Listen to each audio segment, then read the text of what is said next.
सत कबीर की दया अत आदरणीय गरीबदास साहिब जी की अमृतवाणी मंगलाचरण। गरीब नमो नमो सत पुरुष को नमस्कार गुरु की नहीं, सुर नर मनजन साधुआ संतो सर्वस दी नहीं। सतगुरु साहेब संत सब दंडो तुम प्रणाम, आगे पीछे मध्य हुए तिनको जहाँ कुर्बान। नराकार निर्विषम काल जाल व बंधनम, निर्लेपम निज निर्गुणम अकल अनुबेषुंडनम। सोहम सुरति समाप्तम सकल समाना निर्तल, उज्ज्वल हिरंबर हर दमम बे पर वह अथा है। वार पार नहीं मध्यतम, अनाहद मंत्र सुखसलाद मंत्र, अजोख मंत्र बेसुन मंत्र, निर्वाण मंत्र थीर है। आदि मंत्र युगादि मंत्र, अजल अभंगी मंत्र, सदा सत्संगी मंत्र, लौलीन मंत्र गैर गंभीर है। सोहम सुभान मंत्र, अगम अनुराग मंत्र, निर्भय अडोल मंत्र, निर्गुण निर्बंध मंत्र, निश्चल मंत्र नेक है। गैबी गुलजार मंत्र, निर्भय निराधार मंत्र, सुमृत सुकृत मंत्र, अगमी अबंच मंत्र, अदली मंत्र अलेख है। फजलम फराक मंत्र, बिन रसना गुणलाप मंत्र, झिलमिल जहूर मंत्र, सर्वंग भरपूर मंत्र, सैलान मंत्र सार है। निरंकार गर्क मंत्र, तेज पुंज परख मंत्र, अदली अबंध मंत्र, अजप्पा निरसंद मंत्र, अविगत अनहद मंत्र, दिल में दीदार है। वाणी विनोद मंत्र, आनंद असोद मंत्र, कुर्सी करार मंत्र, अनबय उचार मंत्र, उज्ज्वल मंत्र अलेख है। साहिब सतराम मंत्र, साई निकाम मंत्र, पारक प्रकाश मंत्र, हीरंबर पुलास मंत्र, मौले मलार मंत्र, पलक बीच खलक है।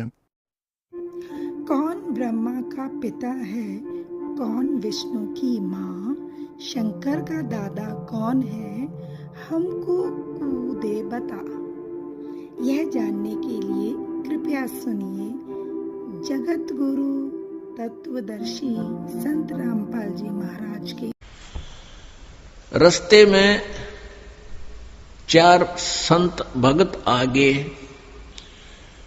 और भगत को देख करके भगत प्रणाम करते हैं, गदगद होते हैं। बैल खड़े कर लिए, वो जो ऊंट था वो खड़ा कर लिया और हाथ जोड़कर प्रणाम किया। नमस्कार हो संतों को, राम राम कही और कुशल मंगल पूछा भगत ने। तो उन भक्तों ने बताया कि कुशल काहे की है भगत, 4 दिन हो गए रोटी नहीं खा ली, 3-4 दिन हो गए कोई अन्न नहीं मिला, हम ऐसे तीर्थ यात्रा पर जा रहे हैं। अब दन्ना भगत जी ने सोचा 4 दिन हो गए रोटी नहीं खाई, ये मरेंगे, निढाल हो रहे हैं बिल्कुल। कहा ले ये ज्वार खा लो। ज्वार थी, बीज बोन गया था, वह ज्वार रखती, भूखे मरे थे, मार गए गले, फटाफट खा गए सारी ने। अब भगत ने सोचा ज्वार तो खा ली भगतों ने, और बीज ना बोया तो पड़ोसी लोग जाके घर में बताएंगे, पड़ोसी किसान, कि आपके खेत में बीज क्यों नहीं बीजा तुमने, और फिर मेरी पत्नी है वो मेरा सिर खावेगी, लड़ाई करेगी। उसने कंकर उठा ली, कहीं से कंकर इकट्ठी कर ली खेतों से, और वो डाल ली थैले में, और जैसे और किसान बीज बीजे थे ऐसे डाला सारे का, और उसके ऊपर का हल चला के आ गया। अब कुछ दिनों के बाद क्या हुआ कि अन्य पड़ोसियों के तो ज्वार उगगी, और भगत जी के खेत में ये मतीरे तुम्बे, ये मतीरे से मोटे मोटे हुआ कर, ये तुम्बे उग गए, जो सीताफल जितने बड़े बड़े हुआ कर तुम्बे। अब एक पड़ोसन ने जाके उसकी पत्नी से कहा, दन्ना भगत की पत्नी से, उससे पूछा कि तुमने ज्वार नहीं बीजी थी क्या? दन्ना भगत की पत्नी ने कहा क्या मतलब? कि आपके खेत में तो वो तुम्बे मतीरे अपने आप उग गए हैं, वो तो आप उग गया करे, वहां बोने नहीं पड़ते राजस्थान के क्षेत्र में। कहने लगे आपने कुछ बीजे नहीं रखा, उसमें तो निरा कुबाड़ जाम गया, वो तुम्बे पैदा हो गए, नर्रे इतने पड़े हैं बिना गिनती के, विषय मोटे मोटे। अब उसने सोचा कि भगत मार गया डंडी दिखे। दन्ना भगत की पत्नी ने सोचा भगत जी कर गया गड़बड़, और इसने बीज भी की तरह दान में दिया होगा। अब उसने सोची एक बार खेत देख कर आऊं, पाछे मगज मारूंगी इसके लिए। अब वो खेत में अपने पति से कहने लगी कि खेत में जाके आऊं, मैं ज्वार देख कर आऊं। भगत जी बोलिया है को नहीं। भगत जी को तो पता था वहां क्या मिलेगा। अपना चुप बैठा, और वो भगत धन्ना भगत जी अपने मित्रों के साथ उसी से में बातें करता था, भक्ति की चर्चा। जब वह किता खेत खात में चली जाया करती, वह खेत में गई, उधर से अपने भक्तों के भगत आगे उड़े बैठे बैठे भगवान की चर्चा कर रहे हैं, आंखों में आंसू आ रहे हैं। और वह भगतनी आव है कति लाल पीड़ी हुई है, जान गया भगत आ गई या तो भाई करड़ाई। सारी द्वारका में पूछ लिया, सांवल नाम का कोई सेठ हो, कोई नहीं पाया। और सब मजाक करने हो, नरसी तो ठगन लग गया दुनिया को। अब उसकी हुंडी नहीं चलती, उसका ड्राफ्ट नहीं चलता। अब चारों महात्मा जाके एकांत में बैठ के नगर तबार भाई के ने बता, वो तो मना करे था बेचारा, हमने सिर में दर्द कर दिया, उसके गले पीछे पड़ गए, किसी के कहने सुनता है। उनको ये भी विश्वास था कि वो नेक आत्मा है, हमारे पैसे जो के तो पाऊंगे, पर ये तो हम दिक्कत होगी यहाँ पे। इतना सोच ही रहे थे कि उधर नरसिंह जी की दिव्य दृष्टि काम करने लगी परम पिता की दया से। उसने देखा कि परमात्मा ने आके उनको महाराज संतों को पैसे दिए क्या नहीं दिए। देखा तो उनको पैसे नहीं मिले और मायूस हुए बैठे। अपनी पत्नी से कहा नरसिंह जी ने कि तूने जो सामान लाए थे हम 500 रुपए का, वो सारा वितरित हो गया या कुछ बकाया है।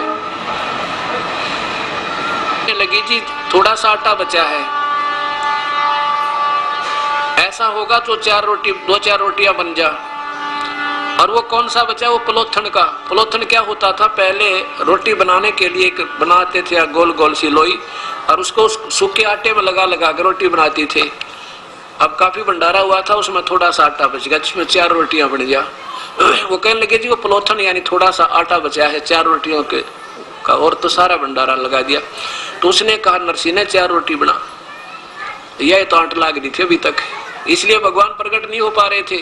4 रोटियां का आटा और आटे की रोटी बनाकर वही परमात्मा वहां एक रास्ते चलते का रूप बनाकर आके कहा भगवाई राह चलता हूं, मुझे भूख लगी है। ओए होए, वो परमेश्वर स्वयं आके और उसी समय कहा जा भाई भगत जी बैठो, हो बड़े ले रोटी ताजी ताजी बना रखी है। 4 रोटी खाकर परमात्मा वहां प्रकट हो गए और जाके कहा कि आ जाओ भाई, कैसे बैठे हो महात्मा। आके बैठे हैं भाई सेठ जी, हम तक इतना जोगे नहीं रहे। ऐसे ऐसे नरसी की हुंडियां चलती नहीं, हमारी उनने हुंडी बना दी, पर उसका दोष नहीं बेचारे का, हमने ज्यादती कर दी उसका। और या कोई सेठ नहीं सांवल नाम का। तो परमात्मा कहने लगे भाई किसने कहा तुम्हारे को वो सेठ नहीं सांवल, मैं सेठ हूँ सांवल। आ जात मेरी दुकान पर, चल तुम्हें दूंगा वो 500 रुपये रहे या हुंडी, बिल्कुल सही चला इसकी दवाई, कौन मना करा था। लेकर वो कागज और उस बाजार में चौपट, उस बाजार में द्वारका के में जो चारों तरफ बनिया की दुकान थी, कहने लगे बिछाओ चादर यहाँ पे। उस चौराहे पर चादर बिछवा के ऐसे पटके, एक चांदी के खुड़के दूर थे, 2, 3, 4 सुना का उन सब ने, और सबका ध्यान अट्रैक्ट हुआ है ये क्या होने लग रहा है। 500 रुपए नए कते जैसे आज बनकर आए हो, 500 नोट चांदी के पटक दिए और कह दिया भाई मैं सांवल सेठ हूँ, और कह देना उस नरसी को उसका दास हाजिर खड़ा पाओगा, चाहे लाख हुंडी दे दे। बोलो सतगुरुदेव। तो ऐसे परमात्मा, वो पूर्ण परमात्मा आकर ही सब काम करता। ठीक है, चाहे हम श्री कृष्ण पर सिरा बांधे पर तुम्हें कोई शिकार नहीं मिलेगा, मैं साथ लूंगा तय। वीरदेव सिंह ने कहा कि नहीं प्रभु, वहां तो बहुत ज्यादा जंगली जानवर हैं, जहां हम जाएंगे ना वहां बहुत मिल जाते हैं। अब कौन समझावे, संतों के संकेत होते हैं। कहते हैं सतगुरु की सैन समझनी चाहिए। सत्संत क्या बोलते हैं, क्या कहना चाहते हैं, पर खुल्लम खुल्ला कहे तो बिना मानते संकेत समझना चाहिए सतगुरु क्या बताना चाहते, पर नहीं माना। परमात्मा चले गए, उनके साथ में सैनिक भी गणे। चलते चलते सारे घूमते रहे, धक्के खाते रहे, जंगल में पहुंचते कुछ शिकार ना पाया। आखिर में प्यास भूखते तंग हो गए, पानी की तो मिला कोई ना। जो साथ ले गए थे वो पानी पी लिया, खाली बर्तन हो गए, जान निकलने को होगी। भूख अलग से सता रही है, पानी बिना रोटी बना नहीं, और प्यास बहुत लगी हुई थी। तो वीरदेव सिंह ने कहा कि भी सैनिकों तलाश करो, कहीं आसपास जल तलाश करो, तलाश। कहीं घोड़े दौड़ा दिए 10-10 किलोमीटर तक, 20-20 किलोमीटर तक, कहीं पानी ना मिला। परमात्मा ने देखी उनकी हालत, और जब करी याद है भगवान मर गया है, तो परमेश्वर ने कहा कि देखो ये ऊपर है ना, बहुत ऊंचा स्थान था, पहाड़ सा नजर आ था, कि वहां देख लो कहीं पानी मिल जाता है। अब वीर सिंह जी कहते हैं, वो सैनिक कहते हैं, महाराज जी इतने यहाँ सारा देखा है, समतल में तो पानी है नहीं, इतने पहाड़ पर पानी कैसे हो सकता है भगवान, मुश्किल है। एक बूढ़ा सा, एक वृद्ध समझदार सा सैनिक था, मंत्री था, उसने कहा भाई सतगुरु जो संकेत करते हैं ना, देख लेना चाहिए, क्या दिक्कत है। 2 जने ऊपर चढ़ कर घूम घाम कर देखा तो इतना सुंदर बाग बगीचा, फलों से लद पद, बड़े अच्छे फल लगे हुए, मीठे मीठे अंगूर, सेब, संतरे, केले, और एक सुंदर, बहुत सुंदर सरोवर पानी का भरा हुआ है। उन सैनिकों ने कहा आ जाओ, पानी मिल गया, पानी मिल गया। अब सब लाबड़दा चल पड़ा, घूम घाम कर वहां पहुंचे, देखा तरह तरह की, इतना सुंदर बगीचा, इतना सुंदर पानी, सरोवर भरा हुआ। पहले पानी पिया, फिर फल खाए, आनंद मनाए, कुछ फल तोड़ लिए, डाल लिए, पानी मटकिया में भर लिया और प्रस्थान कर दिया। चलने लगे तो काफी दूर जब जा लिए तो वीर सिंह जी ने कहा, भर भगवान घोड़े पर बैठे, और सतगुरु को भी बैठा रखा घोड़े पर। कहा कि हे भगवान देख लीला, हे गुरुजी देखो लीला मालिक की, भगवान की, कितना सुंदर बाग, देख कितने ऊपर बना दिया, और कैसा पानी भर रखा, ओ हो। नो पीछे मुड़कर देखा वीर सिंह जी ने, ना वहां जल था और ना वो बगीचा था, सूखे डले पड़े। वही रोक दिए सारे सैनिक, रुको भाई, क्या हो गया, वो कहाँ गया बगीचा, कहाँ गया वो जल। परमात्मा बोले, जहां से आया था बेटा वहीं गया, ये यहाँ का नहीं था, पानी पिया, श्राप दे देगा। क्योंकि सिद्धों में श्राप, तपस्वियों में सिद्धियां होती हैं, वो श्राप तुरंत दे देते हैं। जैसे हाथ लगते बिरड और तो ये डंक मार देते हैं, सर्प डंक मार देते हैं। ऐसे ये संत साधक हैं जो तत्व ज्ञान से अपरिचित हैं। तो ब्रह्मा जी कहने लगे, और इंद्र जी ने अपना पीछा छुड़ा लिया कि महापुरुषों, मैंने तो कभी तप किया नहीं ऐसा, और ना मुझे इसके बारे में ज्ञान, कौन से में ज्यादा है कौन से में कम है। फिर वो ब्रह्मा जी के पास गई, ब्रह्मा जी से भी ये प्रश्न किया, तो ब्रह्मा जी ने भी यही सोचा भी एक को तो कहना पड़ेगा, तेरे में ज्यादा तप है, इसमें कम है, तो एक नाराज होगा ही होगा, और नाराज होते तुझे श्राप देगा। कहने लगा, महापुरुषों मुझे तो सृष्टि कर्म से समय नहीं मिलता, और मुझे इतना ज्ञान भी नहीं है, आप विष्णु जी के पास जाओ। विष्णु जी से भी यही प्रश्न रखा। यही बात विष्णु जी के मन में आई कि भी एक तो पावेगा इनमें कम शक्ति वाला, और यही तेरे साथ करेंगे। अगर तूने इस एक को कह दिया जो शक्तिशाली है, दूसरा श्राप देगा, जैसे नारद ने दे दिया था भगवान विष्णु को श्राप। तो कहने लगा, भाई ऐसा है महापुरुषों, महात्मा जी, मुझे तो इस पालन पोषण में, सतिथि में बहुत समय लगता है, और मेरे पास इतना समय भी नहीं, और मैं जानता भी नहीं, क्योंकि तप ऐसे तप हमने नहीं किए जैसे आपने किए। आप भगवान शिव के पास जाओ, क्योंकि वो बहुत साधना करते, तपस्वी हैं। शिव जी के पास आए तो शिव जी के मन में भी यह बात आई कि ये एक को अगर मैंने मना कर कमजोर बता दिया, वो श्राप देगा। वो बोला, वो शिव जी ने कहा, भाई आप ऐसे करो, एक मातंग ऋषि है नीचे, वो तप करता है, और तप के बारे में जानकारी वही ज्यादा रखता है हमारे से, आप वहां जाइए। अब वो मतंग ऋषि के पास आ गए। मतंग ऋषि डिल डोल, बहुत तगड़ा शरीर, कति नो इतना पेट, और नो बैठा अपने आसन पर, पूरी पाल की पाल, तगड़े शरीर था। अब वो दोनों ने देखा कि वो हम मतंग ऋषि वो बैठा। एक के मन में आई कि तो अच्छा हाथी सा पड़ा है भाई, हाथी सा बैठा है। दूसरे के मन में आ गई कि यो तो मगरमच्छ कैसा आदमी है भाई, वो तो मगरमच्छ। अब मतंग ऋषि के अंदर एक सिद्धि थी जो मन की बात पकड़ लेता था। ये सिद्धियां होती हैं, एक सिद्धि मन वृत्ति बतावे, एक सिद्धि जल पैर न लावे, एक सिद्धि जो बहु जग जीवे, एक सिद्धि जो कुछ खावे न पीवे, एक सिद्धि आकाश से उड़ जाई, एक सिद्धि जल पैर न लाई, एक सिद्धि ब्रह्मांड चलावे, एक सिद्धि निस्वासर जागे, एक सिद्धि सेवक हो आगे। इस तरह की 24 सिद्धियां हैं, लेकिन इनके पास जो साधना है इनसे 8 सिद्धियां, अष्ट सिद्धियां प्राप्त हो जाती हैं। इनमें से एक सिद्धि भी जिसको मिल गई वो प्रभु पाक जाता है, हल्दी की गांठ मिलते ही पंसारी बन जाते हैं। और 24 आंख की जो सिद्धि 24 भी आ जाए तो भी इनको प्रयोग नहीं करना चाहिए संत ने, वो तो बाई प्रोडक्ट है भक्ति की, भक्ति आगे चलना चाहिए हमने। तो उसके पास एक मन वृत्ति बताने की सिद्धि थी, उसने उनके मन की वृत्ति जान ली और पता लग गया कि इसने तो मेरे बारे में कहा तू मगरमच्छ जैसा है और इसने कहा हाथी जैसा है। तो उन्होंने जाकर प्रश्न किया कि महात्मा जी हमें बताइए कि हमारे में किस में तप और तप की शक्ति ज्यादा है। मतंग ऋषि बोला भाई ये फैसला तुम खुद ही कर ले और खुद ही करो। आप कह रहे थे ये बड़ा हाथी सा पड़ा है, आप कह रहे थे मगरमच्छ सा पड़ा है, तो वह सुन्न हो गए भाई महात्मा तो जानकार है, हमारे मन की बात पकड़ गया। तो उसने आश्राप दे दिया कि तुम एक हाथी बनो एक मगरमच्छ बनो। वो उड़ा दोनों मर गए, एक ने हाथी का जन्म ले लिया, एक मगरमच्छ की, एक हाथनी का जन्म हुआ, एक का मगरमच्छ, मादा मगरमच्छ से जन्म हो गया। अब दोनों पड़का खाखा खूब हो गए मजबूत। एक दिन हाथी पानी पीने गया था, पानी पीने जाता है, लेकिन उस समय संयोग आ गया उनकी वह भक्ति की परीक्षा, शक्ति की परीक्षा होने का।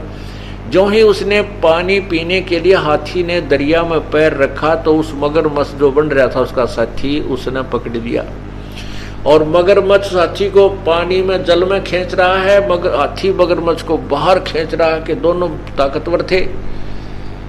ऐसे वो सुबह खींचा तानी शुरू करते, कभी तो हाथी उसको आधा निकाल लाता बाहर, कभी मगरमच्छ हाथी को आधे से ज्यादा ले जाता जल में, फिर वो बाहर खींच लाता और जो उसके साथी, और शाम को वो छोड़ देते थे, समय था निर्धारित, जैसे शाम का सूर्यास्त होते ही वो अपना अपना युद्ध बंद कर देते थे। अगले दिन हाथी फिर आ जाता था, उसको पैर पकड़वा देता था, ले पकड़। अब उसके हाथी के जो साथी थे, हाथी झुंड, वो तोड़ तोड़ के पत्ते जंगल से लाते थे, उस हाथी का अगर डालते थे वो खाता रहा 1000 वर्ष तक, कहते 10,000 वर्ष तक लड़ते रहे। बता वो हाथी भी